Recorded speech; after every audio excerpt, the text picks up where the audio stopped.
All right, guys, I'm back, and we are in the textbook exploring Adobe Illustrator CS6 with CC enhancements by author Tony Tolan. And we are working in chapter 4, which is drawing lines and shapes. We're going to work on some curved paths, so if you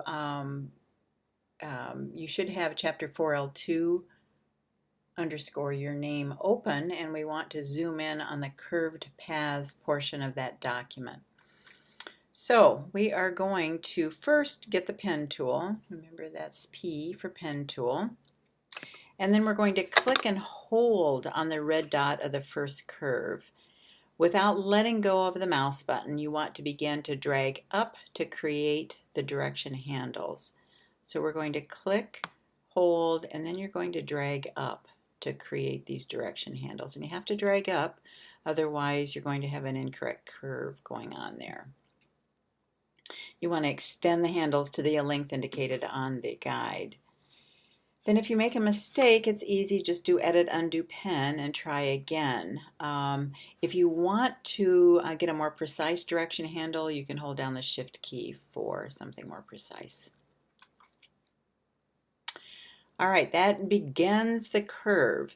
Now what we're going to do is to continue the curved path, we're going to click on the next anchor point, which is the center anchor point, and we are going to drag down so that the handle's length matches the guide. So again, you want to click here and then you're going to drag down. And you'll see as your handle approaches the same length as the guide, the curve also adheres to that dotted line that we want it to. And now your first curve is formed. And then to complete the curved path, we're going to click and drag up on the last anchor point. So we're going to come over here, we're going to click, and we're going to drag up until again our bottom directional handle meets that template. And there we go.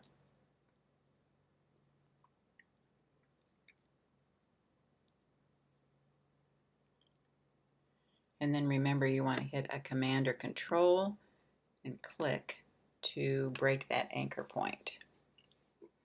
When you're first learning how to make curves, it's common to get click happy.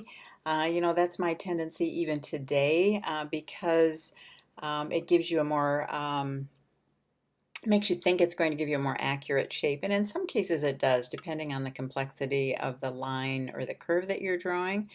But the author says, you know, they recommend you keep it simple. The trick is the placement and the adjustment of the anchor points and direction handles.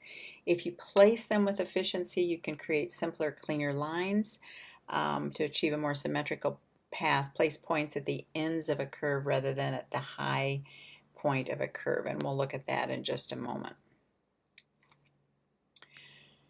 So when you're figure 41, that's placing a point at the high point of the curve, not very efficient when creating symmetrical shapes.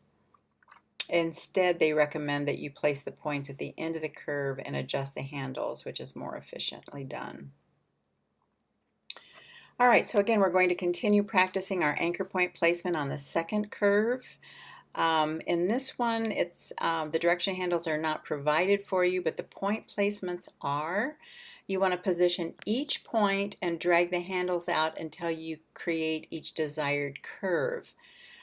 You want to, however, drag your handles toward the next curve rather than the one you just created. So we're going to click here, drag our directional handles out, and we're going to click here and we're going to drag our directional handles down.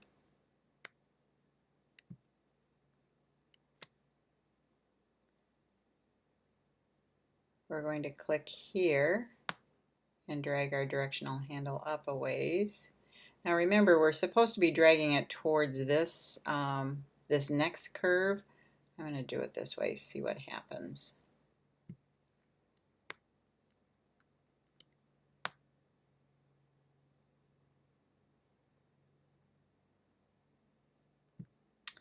And I'm going to leave this even though I don't like the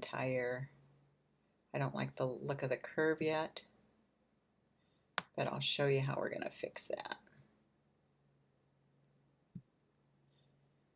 Hold down your command and click, and then I'm going to get my direct selection tool.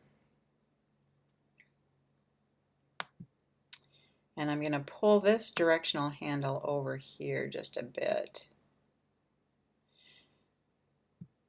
And you can see that my point is just a little bit off, so I'm going to click and drag that over as well.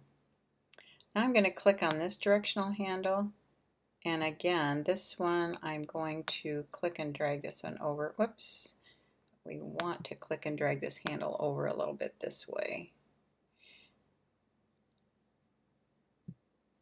And that doesn't look too bad.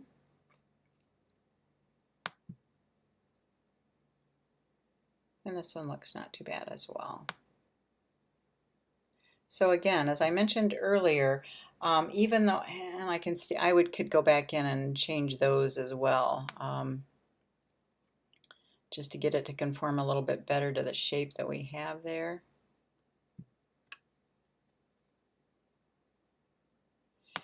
And don't forget that once you start moving one point, one handle that has an impact, even though you're moving it, impacting that one particular point or line segment between these 2 points, it still does have an impact on this one as well. So we're just going to pull this up a little bit.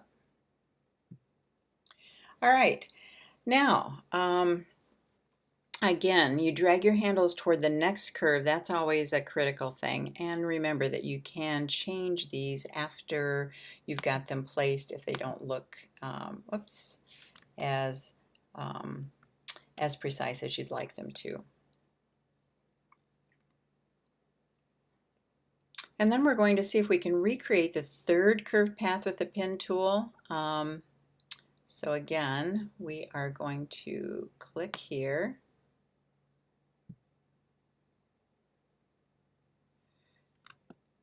And drag up.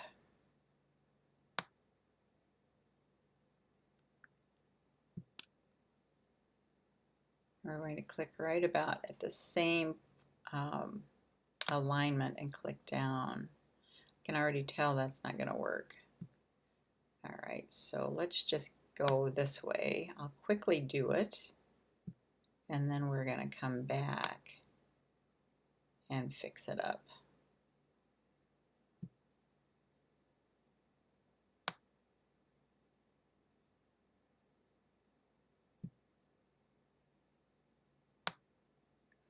And of course, you can start out by just being more precise if you like. I thought maybe I would do this and then show you again how you can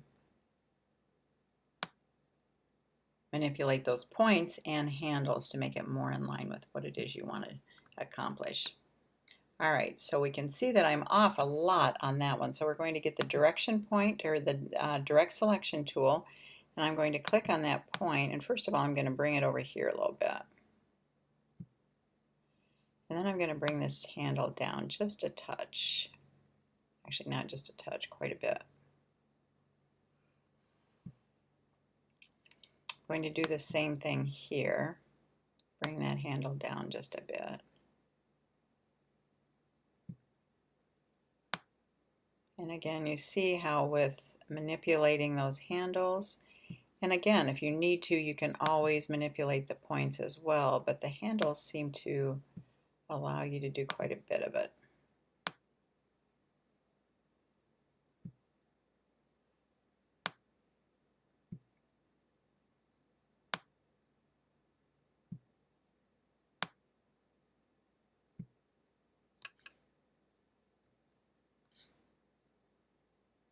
What fun is this? I mean, what better way to spend your Sunday mornings?